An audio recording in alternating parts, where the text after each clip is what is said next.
नमस्कार, बहुत स्वागत है आपका अपना एमपी के इस बुलेटिन में। मैं हूं आपके साथ ऋतु ज्ञानवानी, सहयोगी पुनीत भी जुड़े हुए हैं न्यूज रूम से। उनके पास भी चलेंगे कुछ खास खबरों के लिए। उससे पहले कुछ बड़ी खबरों का रुख कर लेते हैं। इंदौर से बड़ी खबर की बात करते हैं। सड़क हादसे में 3 लोगों की मौत की खबर है। डंपर ने बाइक सवारों को कुचला है। महिला, पुरुष और 3 साल की बच्ची की मौत हुई है। खजुराना थाना क्षेत्र के बाईपास पर यह हादसा हुआ। कनाड़िया ब्रिज के पास यह हादसा हुआ है। डंपर चालक को पुलिस ने गिरफ्तार किया है।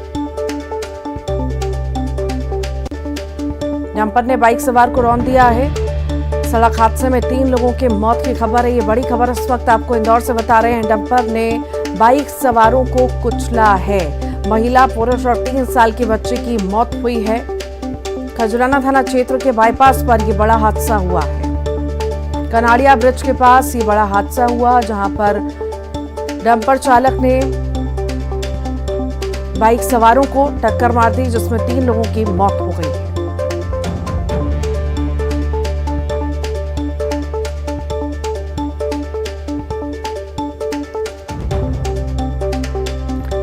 ज्यादा जानकारी के लिए विकास सिंह हमारे साथ जुड़ गए हैं। विकास, बड़ा ही दर्दनाक हादसा हुआ है, 3 लोगों की मौत हुई। आखिर किन्नी लापरवाहियों की वजह से ये बड़ा हादसा हुआ और क्या डंपर चालक पकड़ाया गया है? जी बिल्कुल, ये कनाड़िया ब्रिज के पास खजाना बाईपास का घटनाक्रम है। क्योंकि बाईपास होने के चलते वाहन तेज रफ्तार में दौड़ते ही है और इसी वजह से जो वाहन डंपर चालक था उसने एक बाइक सवार जो लोग थे अपनी चपेट में ले लिया। इस बाइक पर 3 लोग सवार थे, जिसमें एक मासूम बच्ची भी थी और तीनों की मौत की जानकारी मिली है। हालांकि घटना के तुरंत बाद जो भीड़ थी वो आक्रोशित हुई और जो डंपर चालक था उससे पकड़ लिया और पुलिस के सुपुर्द कर दिया। पुलिस पूरे मामले में जांच कर रही है। पुलिस ये भी तस्दीक कर रही है कि जो 3 मृतक हैं वो एक ही परिवार के हैं और आपस में उनका क्या रिश्ता है। जी जी, ठीक, बहुत बहुत शुक्रिया विकास जानकारी को साझा करने के लिए। इंदौर के नाम एक और रिकॉर्ड नगर निगम ने जारी किया है। ग्रीन बॉन्ड लाने वाला देश का पहला नगर निगम है। सीएम शिवराज ने ट्वीट कर इंदौर को बधाई दी। इंदौर को पुनः बधाई। इंदौर के ग्रीन बॉन्ड को निवेशकों और आमजन ने हाथों हाथ लिया, नंबर 1 बना दिया। कुछ ही घंटों में बॉन्ड ओवर सब्सक्राइब हो गया है। इंदौर स्वयं एक ब्रांड बन गया है। ये इंदौर की साख के कारण ही संभव हुआ है। सभी इंदौरियों और प्रदेशवासियों के लिए ये गौरव की बात है। किसी नगरीय निकाय का देश का ये पहला ग्रीन पब्लिक बॉन्ड है। निवेशकों ने उनके प्रेम और विश्वास के लिए धन्यवाद दिया है। इंदौर की ये गौरव यात्रा ऐसे ही अविराम जारी रहे।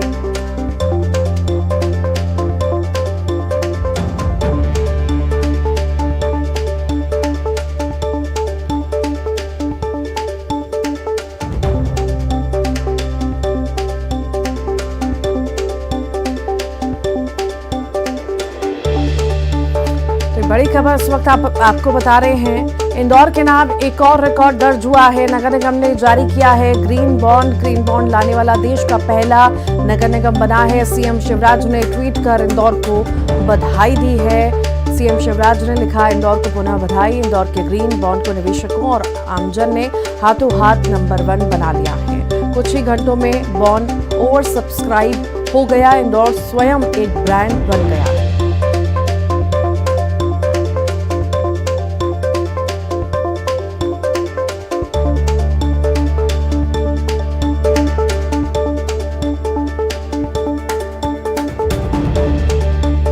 इंदौर के नाम एक और रिकॉर्ड दर्ज हुआ है। नगर निगम ने जारी किया है ग्रीन बॉन्ड। बता दें आपको, ग्रीन बॉन्ड लाने वाला देश का पहला नगर निगम है। सीएम शिवराज ने ट्वीट कर इंदौर को बधाई दी है।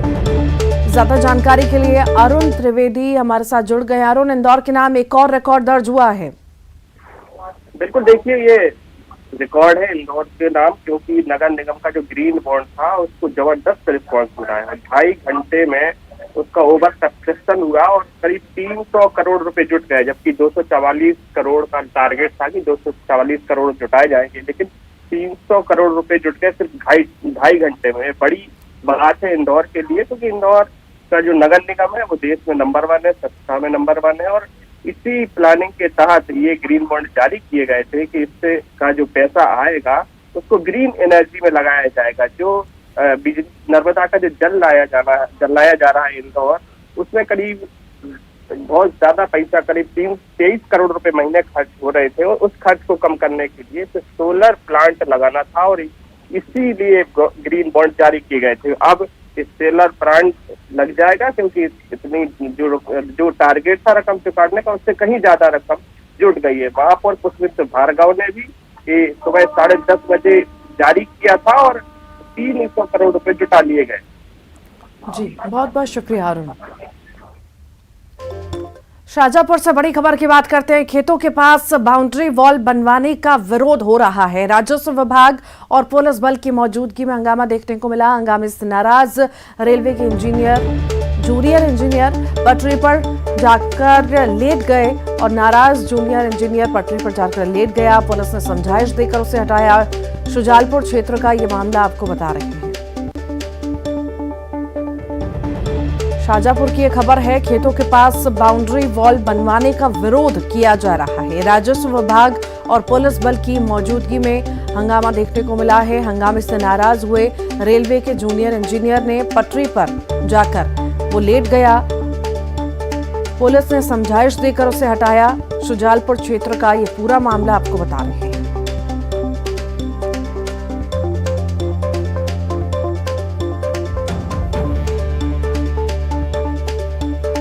तो खेतों के पास बाउंड्री वॉल का विरोध किया जा रहा है। जूनियर इंजीनियर का हंगामा भी देखने को मिला। पटरी पर जाकर जूनियर इंजीनियर लेट गया, विरोध करने लगा। पुलिस ने समझाइश दी और उसे हटाया गया। शुजालपुर क्षेत्र का ये मामला आपको बता रहे हैं।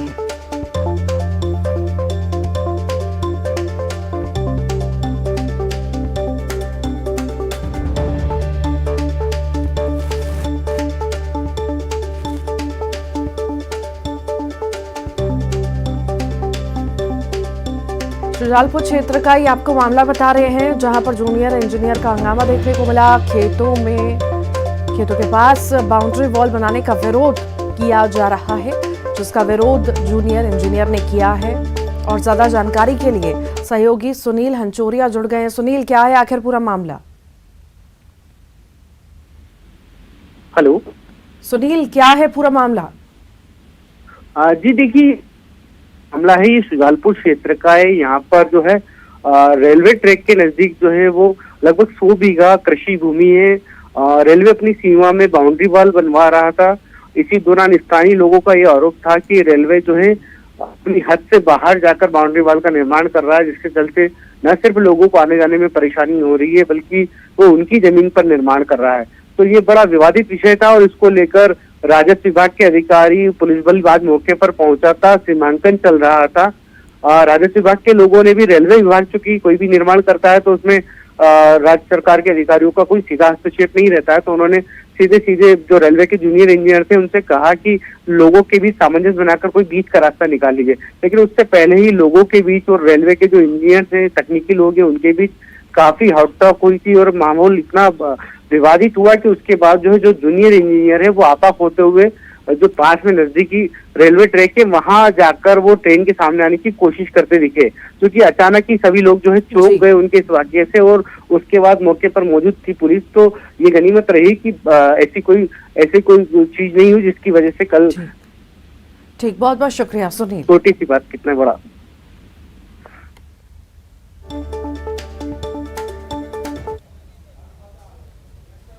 सत्ता हमारे लिए साध्य नहीं बल्कि साधन है, ये बात मुख्यमंत्री शिवराज सिंह चौहान ने कही है। भोपाल में मुख्यमंत्री शिवराज सिंह चौहान का यह बड़ा बयान सामने आया है, और मुख्यमंत्री ने कांग्रेस को भी आड़े हाथों लिया। कहा कि कांग्रेस तो केवल सत्ता के लिए राजनीति करती है।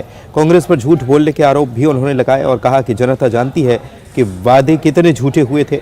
सीएम शिवराज सिंह चौहान ने पीसीसी चीफ कमलनाथ से सवाल भी पूछा, और कहा कि कमलनाथ ने तो वचन पत्र में कहा था कि सहायक कृषि आधारित उद्योग, मत्स्य पालन, कुक्कुट पालन, उद्यानिकी लाभ के लिए किसानों को प्रोत्साहन और रियायती ब्याज दर पर बैंक से 5 लाख रुपए तक का ऋण उपलब्ध कराया जाएगा। लेकिन 1.25 साल में क्या किया, कांग्रेस को बताना चाहिए, कमलनाथ को बताना चाहिए। सत्ता हमारे लिए साध्य नहीं, साधन है, और अनेकों योजनाओं के माध्यम से निरंतर हम ये प्रयास कर रहे हैं कि प्रदेश के विकास के माध्यम से भी जनता की सेवा हो, और जन कल्याणकारी योजनाओं के माध्यम से भी जनता की सेवा हो। लेकिन कांग्रेस केवल सत्ता के लिए राजनीति करती चली आई है और सत्ता प्राप्त करने के लिए किसी भी हद तक जाके झूठ बोलें, वादे करें, वचन दें और फिर जवाब भी ना दें, अकाउंटेबिलिटी क्या है हमारी वो भी ना बताएं। और इसलिए जनता जाने कि झूठे वादे कितने किए गए थे। वचन पत्र में जो कमलनाथ जी ने कहा था, कांग्रेस ने कहा था कि सहायक कृषि आधारित उद्योग जैसे पशुपालन, डेयरी विकास, कुक्कुट पालन, मत्स्य पालन, उद्यानिकी के लाभ के लिए किसानों को प्रोत्साहन देने और रियायती ब्याज दर पर बैंक से 5 वर्ष का ऋण उपलब्ध कराने का वचन दिया था। 1.25 साल में क्या किया, कांग्रेस बताए, कमलनाथ बताए। इधर नरोत्तम मिश्रा ने भी कमलनाथ पर हमला बोला है। दरअसल बीजेपी के नेता, जो बड़े नेता हैं, वो कमलनाथ को टारगेट कर रहे हैं, खासतौर पर मुख्यमंत्री। और नरोत्तम मिश्रा ने भी टारगेट किया, कहा कि कमलनाथ को तो उन्हीं की पार्टी के लोग परेशान कर रहे हैं। कांग्रेस के ही लोग, अलग अलग वेरिएंट के लोग कमलनाथ को परेशान कर रहे हैं। जैसे कोरोना के वेरिएंट थे, वैसे कोरोना के वेरिएंट की तरह कमलनाथ को ये लोग परेशान कर रहे हैं। तंग आकर ही चुनाव लड़ने से कमलनाथ ने इनकार कर दिया है। दरअसल कांग्रेस का ये रोग भी कोरोना टाइप का रोग होता जा रहा है। तो मुझे नहीं लगता कि आदरणीय कमलनाथ जी इससे बच पाएंगे। जैसे कोरोना अपना स्वरूप बदल देता था, उसका वेरिएंट बदल जाता था, ऐसे ही ये कोरोना में जैसे अल्फा आ गया, बीटा आ गया, लैम्डा आ गया, एस्पेलोन आ गया,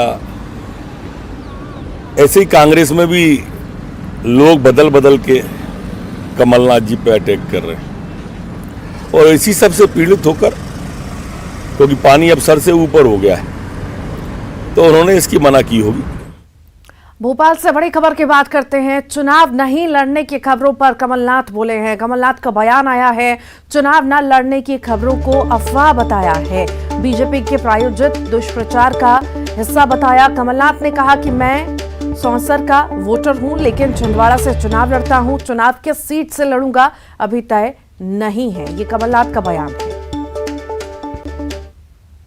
पे बात चल रही है कि आप चुनाव नहीं लड़ेंगे विधानसभा का। मैंने ये कभी नहीं कहा। कल मैंने पत्रकारों का एक भोज दिया था, उन्होंने कहा कहां से ये बात चली कि स्थानीय को आप टिकट देंगे। मैंने कहा सबसे ज्यादा तकलीफ तो मुझे है कि मैं छिंदवाड़ा का स्थानीय नहीं हूँ। मैं छिंदवाड़ा जिले में सौंसर का हूँ और सौंसर छिंदवाड़ा जिले में ही है। मेरा गाँव जो है सौंसर में आता है। तो मेरे से कहते हैं सौंसर वाले कि आप छिंदवाड़ा जाके क्यों लड़ते हैं चुनाव। मैंने कहा क्योंकि जनता सोचेगी मेरी पहचान छिंदवाड़ा से है, वो सोचेगी मैंने छिंदवाड़ा से नहीं लड़ा, किसी ने सौंसर का नाम ही नहीं सुना होगा। सो सौंसर विधानसभा में मेरा गांव आता है। मैंने कहा मैं तय करूंगा मैं कहां से लड़ूंगा। ये बात कही, ये उस संदर्भ में थी जब स्थानीय लोगों को टिकट देने की बात हुई। भोपाल से बड़ी खबर की बात करते हैं। चुनावी मूड में है कांग्रेस। पीसीसी चीफ कमलनाथ ने बड़ी बैठक बुलाई है। 12 फरवरी को कांग्रेस कार्यालय में ये बैठक होगी। सभी जिला प्रभारियों और जिला अध्यक्षों को बुलाया है। भोपाल विधानसभा चुनाव को लेकर तैयार होगी रणनीति। संगठन और नेताओं की जमीनी स्थिति का फीडबैक लेंगे। चुनावी तैयारियों और भाजपा को घेरने की रूपरेखा बनेगी।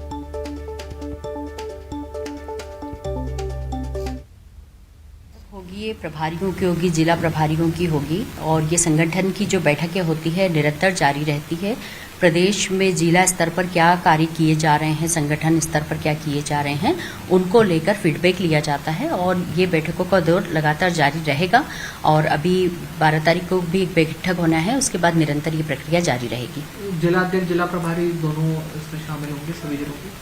जी हाँ, सभी जिलों के जिला अध्यक्ष, जिला प्रभारी इसमें शामिल होंगे और माननीय कमलनाथ जी बैठक को लेने जा रहे हैं। तो बैठक में पूरे प्रदेश स्तर पर जो हमारे मंडलम सेक्टर जो बने हुए हैं उसको लेकर भी चर्चा होगी और जिला अध्यक्ष जो अभी नए बने हैं उनको लेकर भी होगी और कई तरीके का फीडबैक इसमें लिया जाएगा।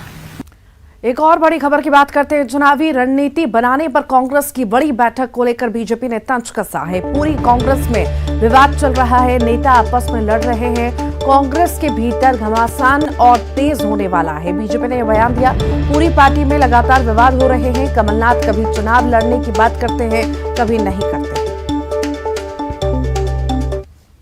इसमें तो विवाद ही विवाद चल रहे हैं, नेता आपस में झगड़ रहे हैं, जिला अध्यक्ष होल्ड पड़ जा रहे हैं। तो किसकी बैठक कर रहे हैं? एक एक करके अनेक जिलों के जिला अध्यक्ष होल्ड पर कर दिए। तो क्या होल्ड पर रखे हुए जिला अध्यक्षों को होल्ड पर रखने वाली मीटिंग पर बुलाया है? ये कुल मिलाकर ये कांग्रेस पार्टी को होल्ड पर रखने के लिए पूरी कसावट है। कुल मिलाकर ये जो कांग्रेस के भीतर घमासान मचा है, ये और तेज होने वाला है और पूरी पार्टी में ही इस प्रकार की बातें लगातार उजागर हो रही हैं। मीडिया के माध्यम से उजागर हो रही हैं। इंटरव्यूज में उनके नेता खुलकर बोल रहे हैं। कमलनाथ जी कभी चुनाव लड़ने का कह रहे हैं, कभी नहीं लड़ने का कह रहे हैं, कभी फिर लड़ने का कह रहे हैं, कभी वो अपने आप को मुख्यमंत्री का दावेदार बता रहे हैं, पीछे से लोग उनकी टांग खींच रहे हैं। तो जिला अध्यक्षों को इसी का प्रदर्शन होने वाला है। जो बचे खुचे हैं या जो होल्ड पर हैं, वो नेता भी आपस में जान रहे हैं। 2023 चुनाव पर कांग्रेस खेमे से बड़ी खबर है। प्रदेश कांग्रेस के संगठन प्रभारी राजीव सिंह का बयान आया। कमलनाथ ने ज्यादातर सीटों पर उम्मीदवारों के नाम तय किए हैं। लगातार हारने वाली सीटों पर चेहरे लगभग फाइनल हैं। 70 से ज्यादा सीटों पर उम्मीदवार लगभग तय हो चुके हैं। कांग्रेस चुनाव समिति की बैठक के बाद आखिरी फैसला होगा। इस विधानसभा का नक्शा उनके दिमाग में है और लगभग उनके पास ये जानकारी सब जगह की है।